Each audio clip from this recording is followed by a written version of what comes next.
अगर आप अपनी लाइफ में डेट फ्री होना चाहते हैं तो ये वीडियो आपके लिए बहुत ही यूज़फुल होने वाला है। जनरली जो फाइनेंशियल एक्सपर्ट होते हैं उनके अनुसार डेट दो प्रकार के होते हैं। एक होता है बैड डेट और दूसरा गुड डेट, यानी कि बुरा कर्जा और अच्छा कर्ज।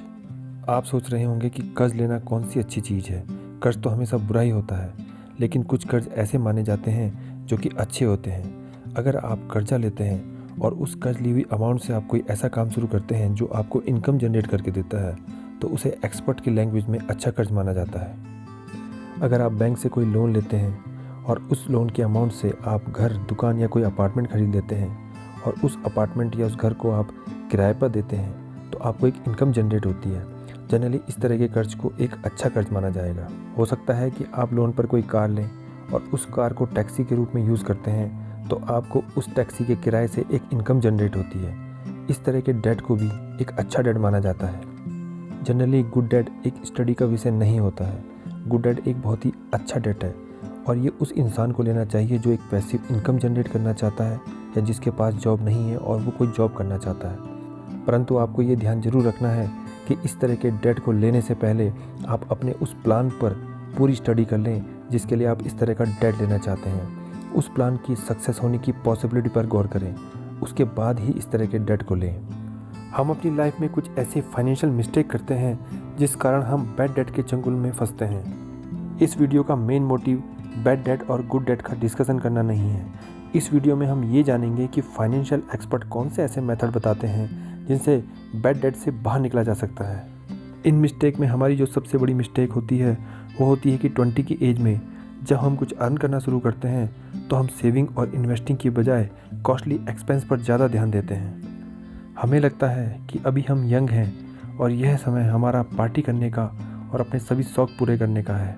जब एक लंबा समय बीत जाता है और हमारे ऊपर फैमिली की रेस्पॉन्सिबिलिटी आ जाती है, तब हमें एहसास होता है कि हमने एक बहुत बड़ी भूल की है और अपने कॉस्टली एक्सपेंस को पूरा करने के लिए हम बैड डेट के चंगुल में फंस जाते हैं। चलिए जानते हैं कि कौन से ऐसे मेथड्स हैं जो हमारे फाइनेंशियल एक्सपर्ट बैड डेट से बाहर निकलने के लिए सजेस्ट करते हैं। सबसे पहले मेथड में आपको अपने ऊपर सभी लोनों में से पहले उस लोन को चुकाना है जो कि एक कम अमाउंट का लोन है और जिसे आसानी से चुकाया जा सकता है।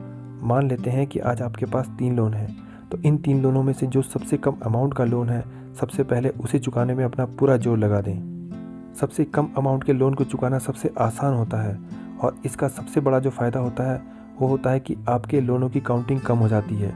आपके माइंड को लगता है कि अब आपके पास सिर्फ 2 लोन बचे हैं और आपका माइंड और भी एक्टिव हो जाता है अन्य लोनों को चुकाने के लिए।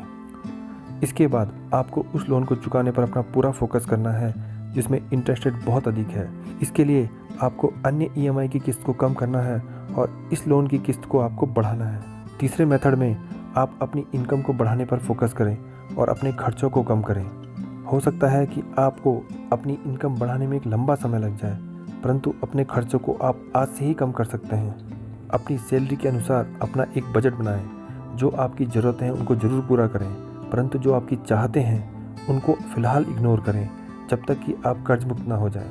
अगर आप अपनी लाइफ की पास्ट की घटनाओं को देखेंगे तो आप कंफर्म हो जाएंगे कि आप पर जो भी आज कर्ज है वो आपकी चाहतों को पूरा करने के कारण हुआ है।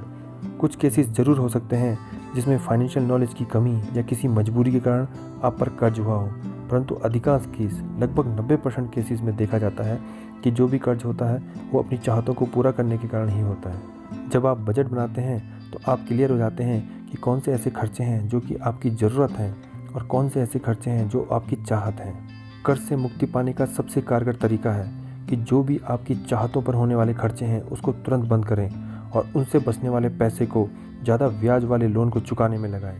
आप इन नियमों को आधार बनाकर एक प्लानिंग करें और एक कारगर प्लान बनाकर अपने लोन को चुकाने में लग जाएं।